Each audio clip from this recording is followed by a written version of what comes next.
The Benjamin Dixon Show is only possible with listener support. Go to www.thebenjamindixonshow.com to register for our blog and join the Progressive Army.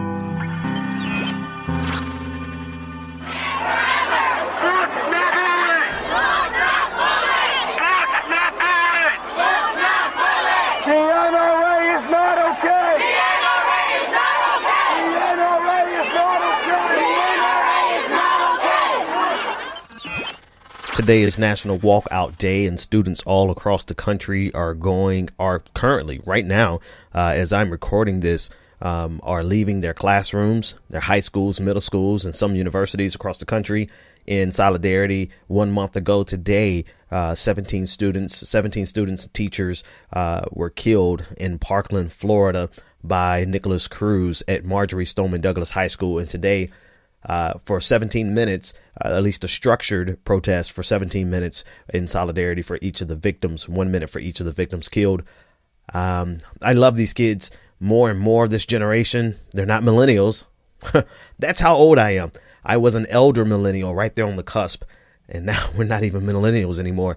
Generation Z, they have taken to the streets to make a change, and they are demanding action. Listen to the sounds of one young man speaking before the Capitol building today. Congress has done nothing. We have to keep weapons of war from everybody and expand upon our mental health resources. The solution isn't arming teachers, nor is it to arm more people. And my parents believed in that as soon as they moved to this country. Together, we will get stricter gun reform because it is the right thing to do. We will expand background checks because it is the right thing to do. And we will optimize our psychiatric evaluations because it too is the right thing to do. Our lives are worth more than the millions of NRA dollars dumped into political campaigns. I don't have the name of this young man yet because I was capturing that live as he spoke, and they did not have his name there. But, you know, this generation, I can't say enough about them. They are bold. They know the issue. The issue hits home for them very directly. And so it's incumbent upon them because our generation did fail. I think someone was offended by, I think it was Cameron Katsky of Parkland, who basically said that this generation failed them. And we did. I mean, we couldn't stop it, even those with the best of intentions. We did not have enough political capital to go out there and make this happen. They did it. So I have absolutely no problem with them saying that this generation failed, because we did, because it continued to happen over and over and over again. And I stand in awe at what these kids are doing, and I stand behind them and support them in any way we can. Don't forget March 24th, the March for Our Lives, all across the country. And someone made note on Twitter, I can't remember who it was, but you'll notice in the media, it died down. And so thankfully today, the March, the Walkout, National Walkout Day is reigniting the momentum. And then the 24th, 10 days from now, you'll have the March for Our Lives. This has to stay in front of the national conversation. It absolutely must. I want to go back to the young man, the young brother in Washington, D.C., speaking before the Capitol building. Listen to him again. And on these issues, let me be clear. There is no compromise. We are not seeking a Republican solution or a Democratic solution. We are seeking an American resolution. So let's revive the belief that individuals like my parents had in the promise of this country, so that we can remove these profound feelings of fear and anxiety in what should be our safest institution. One more clip from the National Walkout Day, a young man who was speaking with ABC News. This is what he had to say, and I think it's definitely worth listening to. Shouldn't have to worry about dying. Little kids are worried about this. We're here to represent them too. It's just really, it's time to act, and we're really trying to get out here to show that. We definitely have a responsibility to utilize our rights, because they're either going to go away or we're going to have to use them. So you have to use your power while you have it, and we need to use it.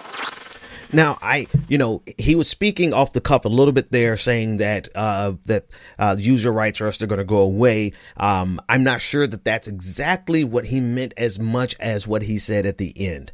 The pivotal point is we have to use our power while we have it. Not to negate the fact that it is possible for rights to go away in the long run, but I think in the very short run, these kids have a moment where they are powerful. This moment will not last forever. And so they understand to seize the moment, seize the day. They have to strike while the iron is hot, while the national momentum supports them, because, and here's the other thing, like they have, they have something on their side that every generation gets, and you only get it for a brief glimmering moment. And that's youth. They have that on their side. There's nobody who can tell them to shut up and sit down. They're too impetuous for that. And that's the gloriousness of youth.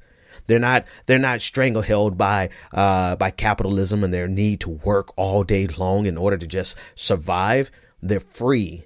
And that's what youth provides you. And this is often why revolutions always start with youth, because the youth have not been broken into our system. They haven't been broken apart and broken down by the system. And so not only do they have the energy and the momentum of the national discourse and the national opinion, public opinion behind them, and they have to seize the day right now at this moment, strike while the iron is hot, but they also have the advantages of youth on their side. They can be 100% fully engaged in this without the worries of the world surrounding them. And they have to do it now, because as soon as they go to college, that's when the system starts to change for most people. Some of them are probably going to be just fine because of, their parents are well to do. But still, it just speaks of the gloriousness of being young and being able to be politically active without the hindrances of the real world around you. Financial responsibilities. That is enough. I mean, I'm talking to you, the audience. I know you understand. That's enough to stranglehold any revolution when you've got to pay the light bill and you don't really have enough hours in, so you got to go to the office. So anyway, much love and respect for these kids across the country. Generation Z is on deck, and they are using their moment. They're using their time. They're using their influence. They're using their power, and they're using their voices to change the world. A lot of naysayers are saying, well, what if they actually change? Nothing's going to change. You don't understand. The NRA had such a grip on this country that they were able to make America look away from the Sandy Hook massacre. That is entirely too much power. But now they have met their match. They've met teenagers who grew up in a society that is created almost precisely for them. Every social media tool, the speed of the news cycle, the quickness, right? I mean, they can quickly get a rebuttal out. The rebuttal that the young woman did for Dana Loesch or whatever. She did a video, and then a few hours later, Parkland had their response video out with more views. I mean, the speed of this generation is on their side. This generation is perfectly equipped to take on a monstrous institution like the NRA, and I'm all about it.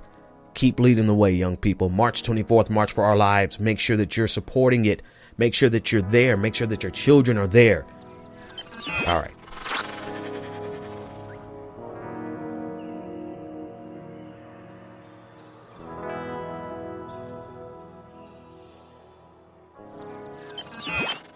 Counting went way late into the night last night, but just within the past hour, NBC News has declared Connor Lamb, the Democrat, the apparent winner in Pennsylvania's 18th congressional district. This is the vote count as of 5:19 a.m. And take a look at these numbers.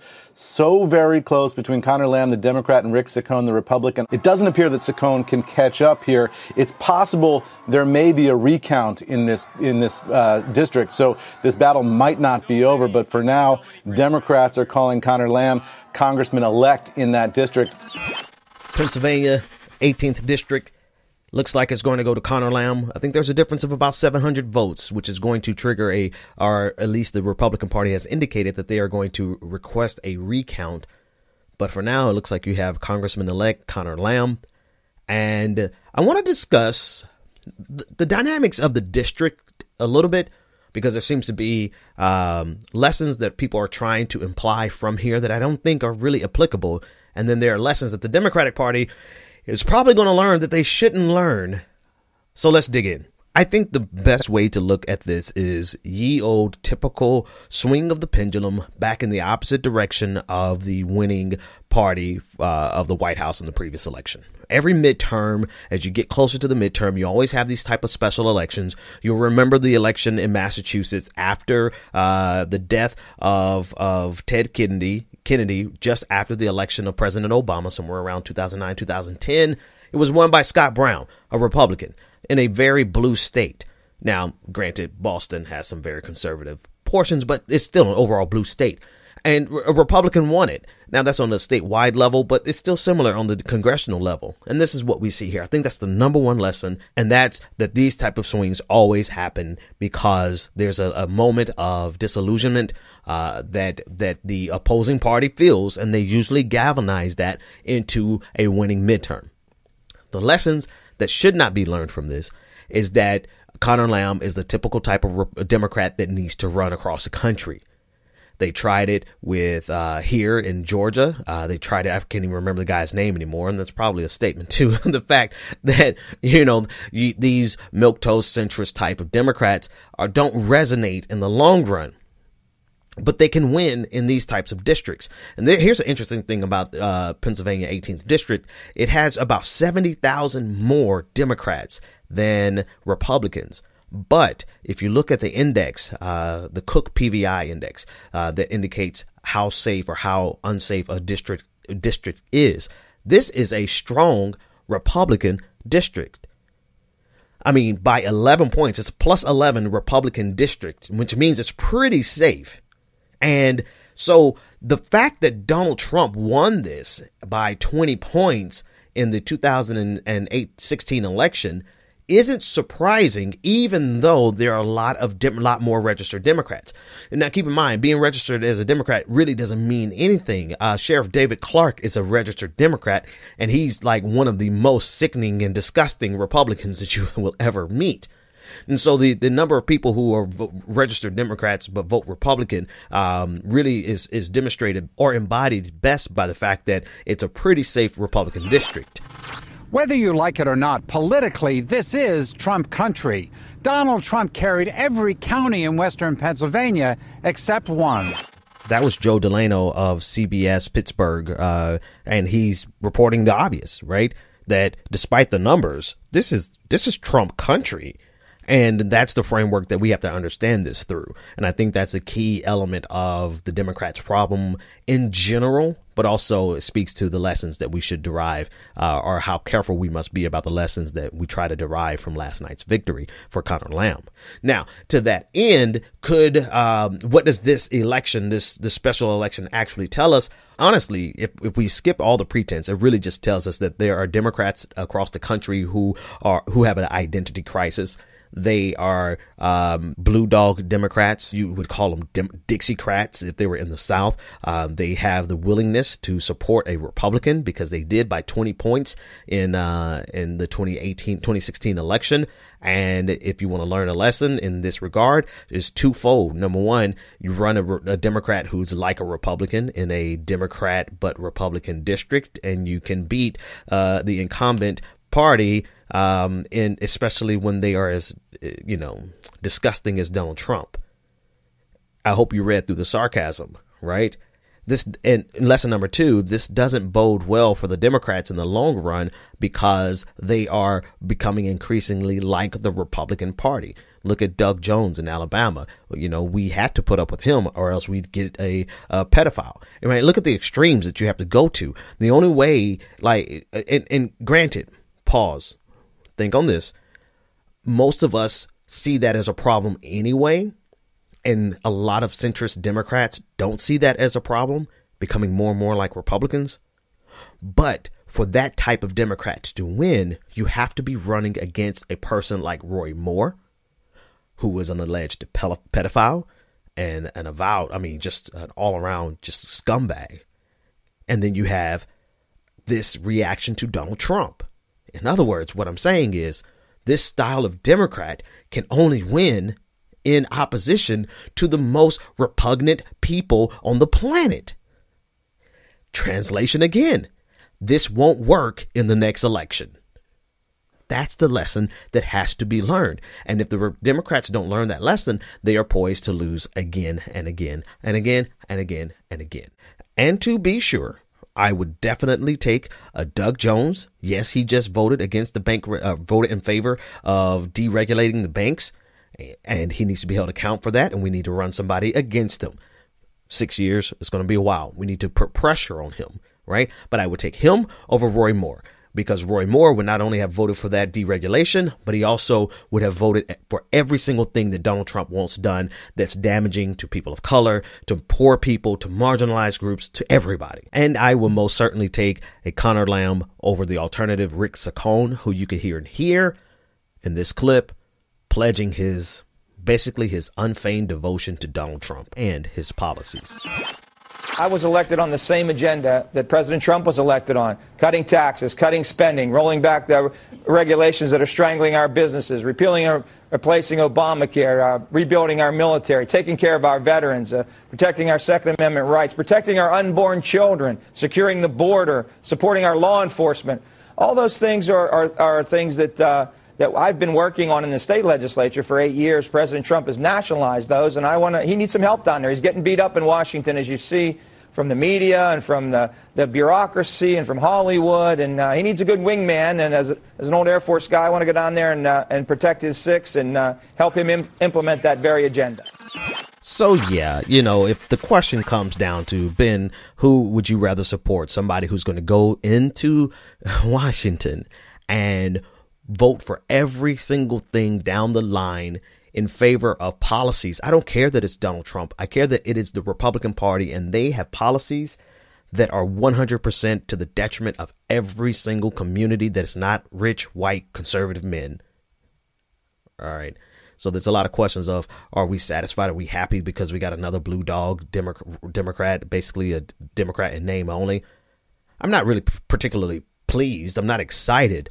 But I am excited that we don't have somebody who's going there to worship and ride on Donald Trump's jockstrap. The world is watching. I hate to put this pressure on you, Rick. They're all watching. Because I won this district by 22 points. It's a lot. That's why I'm here. Look at all those red hats, Rick. Yeah, Rick. You let the president down, Rick. The president put a lot of capital into trying to get Rick Saccone elected. And the president's coattails aren't what people think they are. I'm surprised at how many Republicans still ride on the president's coattails, and how much they're willing to make their bed with this president. Because, honestly, at the end of the day, you really are trying to find out how many racists are left in this country, how many just straight out bigots. And there's a lot.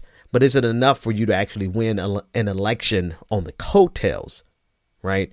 See, the president of the United States is a one-of-a-kind racist. It's actually something, it's something to behold.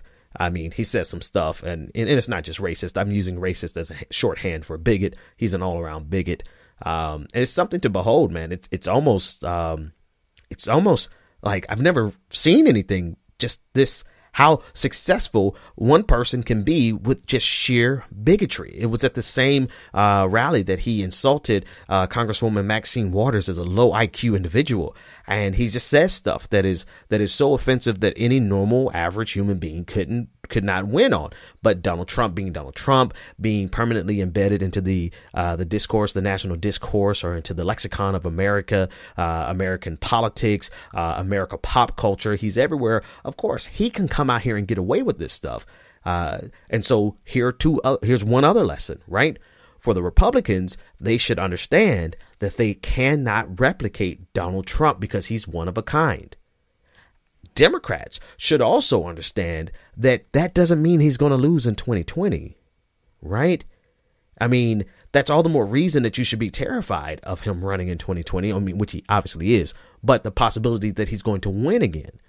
Because you can't make America be any more disgusted with this clown than we already are. But that's baked into the pie. That's already baked into the equation, right? And so we have to go from this new baseline in America that says everyone accepts Donald Trump's bigotry. Doesn't mean we like it. Doesn't mean that we go for it. It just means that we've grown accustomed to it. And he's still successful. It's a one-of-a-kind bigot, something to behold. He should always be remembered for being that uncle at your reunion that everyone just kind of allows to be as disgusting as he is. And that's what Donald Trump is to America. But that doesn't mean that America is going to put that uncle out in 2020. And Democrats really need to be aware of that. They cannot run simply on an anti-Trump campaign. Go out, vote for Rick.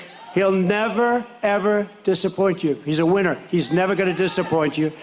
Just go out, vote with your hearts, vote with your brains. This is an extraordinary man. And Connor Lamb the sham, right? Lamb the sham. He's trying to act like a Republican, so he won't give me one vote. Look, I don't know him. Looks like a nice guy. I hear he's nice looking. I think I'm better looking than him. I do. I think those clips perfectly encapsulate my entire last few sentences. Donald Trump is an amazing bigot that is baked into the equation. He may very well win in 2020 if you try to run only against his bigotry. Pointed out, but that can't be everything. Democrats, listen to how they love this guy. They love how he is. And then the other thing is Donald Trump's coattails aren't worth a thing. So there's a real possibility that there's a flip in the House and the Senate in 2018 and Donald Trump wins in 2020. Because if the Democrats on the national level don't get their act together and find somebody across this country with the chutzpah, with the balls to go head to head with Donald Trump and have policies that resonate, real policies and carry out those policies, right? That resonate with average Americans, then the Democrats could really lose in 2020.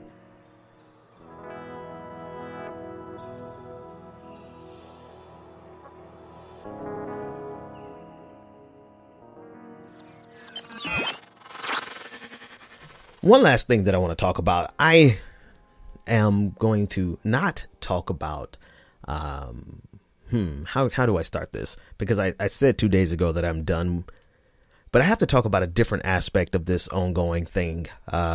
There's always Johnny-come-latelys to a discussion. Okay, I have to talk about it to give you context. Otherwise, you'll be like, what the hell has Ben talking about? Go listen to episode 561 from Monday with Noah Changa and Wendy Muse and we discussed the ongoing issue of people on the left who claim to be on the left, who are suggesting that we align with people like Mike Cernovich.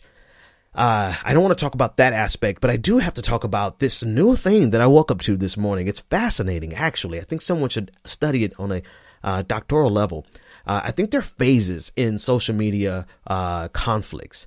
And there are phases where people who are engaged in the arguments, they get into the arguments and then it dies down, but then it comes back.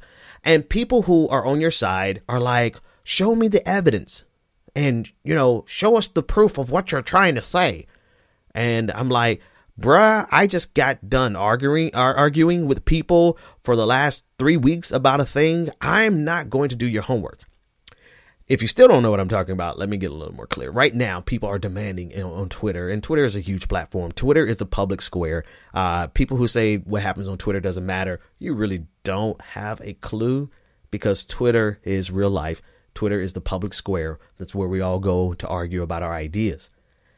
And plenty of people have been elevated through Twitter. I mean, it's okay, so I don't have to argue with Twitter. But so on Twitter, I have a lot of people who agree with us that it's just absolutely absurd that anyone would suggest that people on the left should align with the right, alt-right. They agree with us on that. But what they don't agree with us on is that it's even a big deal for us to even be talking about. There's two levels of disagreement now.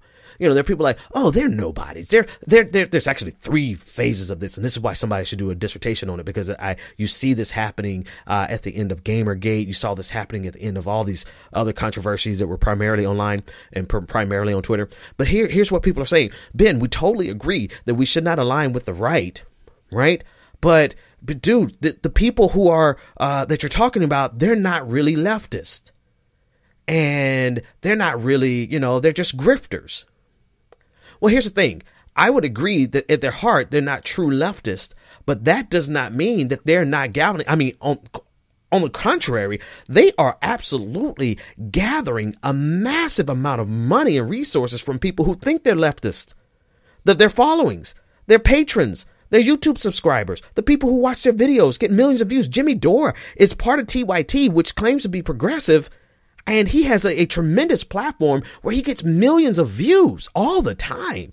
And he has about 3,000 patrons on Patreon. So he's easily getting about $15,000 a month on Patreon from people who believe that he is on the left. So I don't really ever try to debunk a no true Scotsman fallacy because it should be self-debunking, right? But to say that they're not real leftists is really irrelevant because they are galvanizing a movement on the left that believes what they tell them. They have a large audience, and their audience is telling them, or their voices, Jimmy Dore and people like the other lady, they're telling their audience that it's not really a bad idea to align with the likes of Mike Cernovich and the alt-right. So today I'm like, guys, I get that you feel like it's in your mind that they're not real leftists, but do you see the size of their audience? We have to speak out about this. It becomes a malignant cancer on the left that undermines leftist progressivism because we didn't speak about it because we thought it was no big deal or because we thought that they weren't really leftists. Well, your thinking that they're not really leftists doesn't do anything to stop their audiences from growing to be 100 times bigger than your audience. So then by the time you realize it's a problem, it's too late. Then the other aspect of it is people's like, oh, it's really not just it's really just a podcast pissing match is one tweet I saw today. I'm like, okay, so it's not a big deal to you, but that's because you haven't been paying attention. When you have people with large platforms who can tell their audience that, there's absolutely nothing wrong. You could totally, if FDR can align with Stalin, then surely we can align with Cernovich. This is literally the logic that Jimmy Dore used the other day. All right. So if it's not a big deal, sufficient enough that we should actually be talking about it on Twitter, then you really aren't paying attention to the scale, scope, and size of this and the ramifications in the long run. Because, there are hundreds of people, thousands of people with smaller accounts with voices that can be heard. But, there's a movement. There's a movement of people who claim to be left that are saying and justifying aligning with the alt-right. And people who generally agree with us are either saying, oh, well, no, they're just not real leftists, or they're saying, oh, it's not that big of a deal. I'm sorry. TYT has an entire branch of it. The Young Turks has an entire host that is endorsing this. And please tell me who in the independent media space, who in the leftist space actually has more reach than TYT. And then last but not least, there's always a third leg, the Johnny-come-latelys who say, well, then, Ben, you're just making this up. Just show us the evidence of this. I'm like, post all the evidence that you have that these people are actually saying these things. I'm like, you go Google for yourself, right? Notwithstanding all the tweets that you can search, there's always people who come late and say, you absolutely need to do my homework. These are people who say, oh, Ben, we agree with you. And that's the thing that's insulting about this, right? If you agree with what I'm arguing, and if you are, holy shit, people, if you agree with me, then stop wasting time trying to either explain it away saying, but they're not really leftists, or explaining it away saying it's not really a big deal, being a self-centered, egotistic, lazy, saying, Ben, show me your homework and show me where they actually said this. And for the love of God, you should have been all hands on deck. And what this is actually saying to me is that you don't actually honestly trust my voice, right? Because you follow me, you retweet me, but then when I say something that either makes you uncomfortable or something that you haven't personally experienced or something that you haven't personally seen, as if you have a perch from which you could see as many conversations as I do, right? And then some people are just ignoring it. They have bigger platforms than me and they are ignoring it. See, this is a problem. Before I finish that, though, this is a problem that's going to bite progressives in the behind like never before, because you have people who have larger audiences who just completely ignore this because they can't be bothered with it, or because they don't see it. And they don't see it because it generally doesn't affect them, right? They don't have to care that there's a growing contingent in the leftist circles that would just as soon align with Mike Cernovich and the alt-right as they would anyone else, or they would do it before they would align with black people, black liberals, right? This is going to hurt progressives in the long run. And so for those people who actually have larger audiences than me, who say nothing about it, this is going to hurt you. You're not going to bring your glorious revolution to America if you can't get black people on your side. And you will not get black people on your side if you just completely ignore the fact that there's an entire contingency in the left circle. Whether you think they're leftists or not, they're making money off the leftist jargon. They're making money off of leftist language. And so this is your problem, because it's going to hurt you in the long run.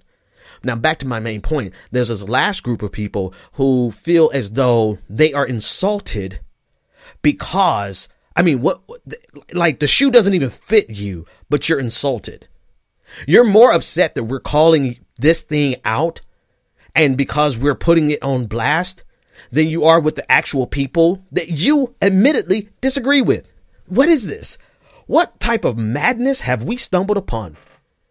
And I hope that, for those of you who are listening who don't know anything about this, well, you haven't really been listening to my show. So I'm not even going to make a disclaimer for you. This is an issue. There are people with very large followings, particularly Jimmy Dore. I will put his name up on front because he's the one with the largest platform who's been putting this out. But it doesn't take a large platform to get a lot done. Maybe they're not real leftists. I would argue that they're not real leftists. But a no true Scotsman fallacy does not stop the reality that they are gathering and galvanizing leftists who believe that they're really leftist. They're making money off of it. They're building audiences off of it. And they are growing. And at the core of it, it is a complete rejection of identity politics, seeing that anything that has anything to do with race is detrimental. And let me tell you something. If you can wholesale dismiss the identity of progressives, leftists, socialists, and communists who still have identities that they have to be concerned with, then you have already lost. There is no future for leftist politics in this country. There is no future for progressive politics in this country because you were silent when people of marginalized communities are having to fight against white progressives. 99.9% of this white progressives, so-called progressives, who are making an entire movement off of the idea that they can align with the alt-right. Dismiss it if you must. Unfollow me if you think that's the best thing to do. But don't tell me that this isn't an issue just because you haven't experienced it firsthand. That's all the time I have for you, ladies and gentlemen. Sorry to end on such a contentious note. Patreon.com/the BPD show. Sorry I'm late with the podcast today. One day I'll tell you what I was doing today. There's about 2 people who know where I was today. But I wanted to make sure I got you this podcast out. And so go to patreon.com/the BPD show and become a patron today. I will see you tomorrow. The Benjamin Dixon Show is only possible with listener support. Go to www.thebenjamindixonshow.com to register for our blog and join the Progressive Army.